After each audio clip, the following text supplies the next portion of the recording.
New York City stands at the threshold of a new political era. On a chilly morning in early November, 34-year-old Zohran Mamdani, a democratic socialist and son of Ugandan immigrants of South Asian descent, addressed a sea of supporters in Queens, proclaiming that the city was ready for a government that works as hard as its people. With his election as the next mayor of New York City, Mamdani has not only broken historical barriers but also signaled a dramatic shift in the city's political direction. The first Muslim, the first of South Asian heritage, and the youngest mayor in over a century, Mamdani's victory has sent ripples through both local and national politics. Speaking to reporters the following day, the mayor-elect announced the formation of his transition team, a group he described as capable, compassionate, and courageous.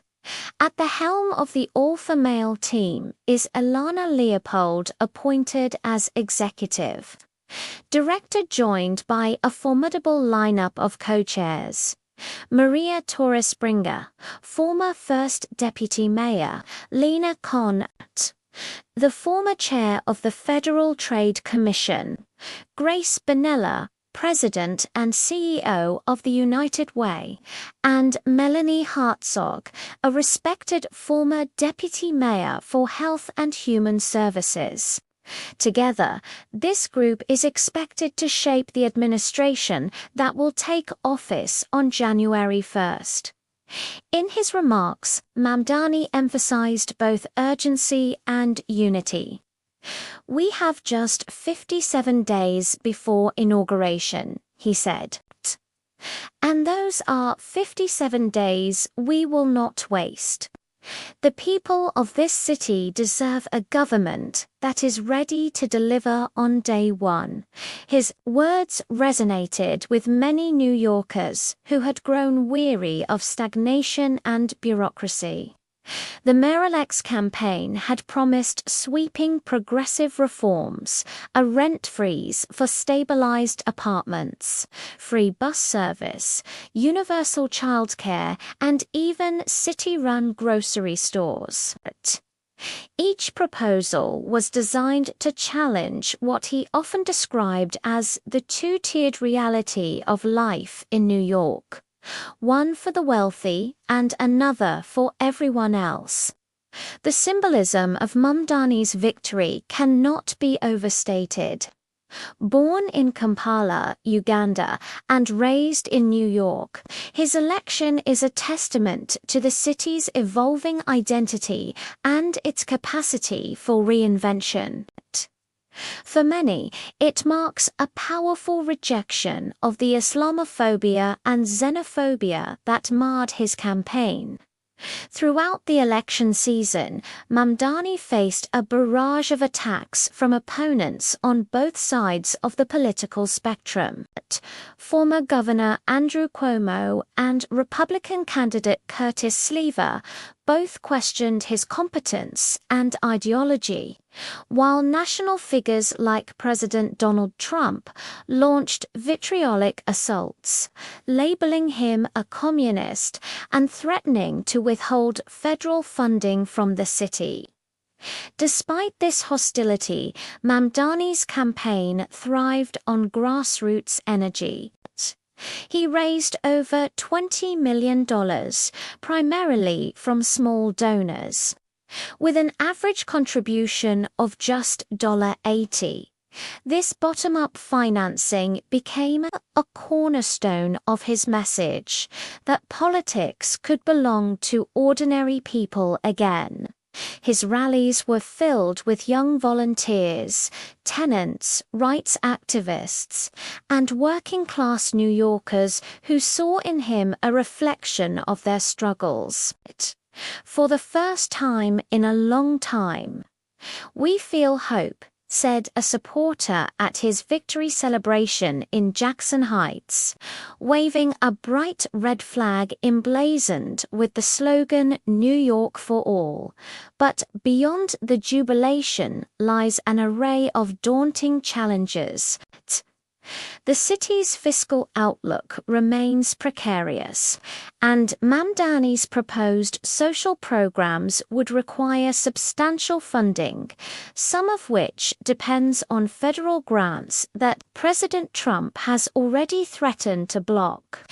New York City's 2026 budget includes roughly $7.4 billion in federal contributions, making up about 6.4% of total spending. Losing even a portion of that could force difficult choices. Yet Mamdani has projected confidence, saying his administration will seek new revenue by raising taxes on large corporations and the wealthy, while improving transparency and efficiency in city contracts. Political analysts describe Mamdani's victory as a watershed moment, not only for New York, but for the broader American left. His unapologetically socialist platform, coupled with his ability to connect across class, race, and religious divides, has drawn comparisons to figures like Bernie Sanders and Alexandria Ocasio-Cortez. But while Sanders' campaigns reshaped the national discourse, Mamdani's success in actually winning executive power in America's largest city marks an evolution in progressive politics, in a stunning political moment that will likely shape New York City's future for decades to come. 34-year-old Democratic Socialist Zohran Mamdani has been elected as the city's next mayor. The victory marks a historic first. Mamdani will become New York's first Muslim mayor, the first of South Asian heritage, the firstborn in Africa, and the youngest person to hold the office in more than a century. His rise from grassroots organizer to the city's highest office has sent shockwaves through America's political establishment and inspired millions of voters seeking genuine change in an era of deep polarization and inequality. Speaking before a jubilant crowd in Queens just hours after the results were confirmed, Mamdani struck a tone of humility and determination. "This city is home to every dreamer, every worker, every family that refuses to give up," he said. "Now it's time to build a city hall that works for them."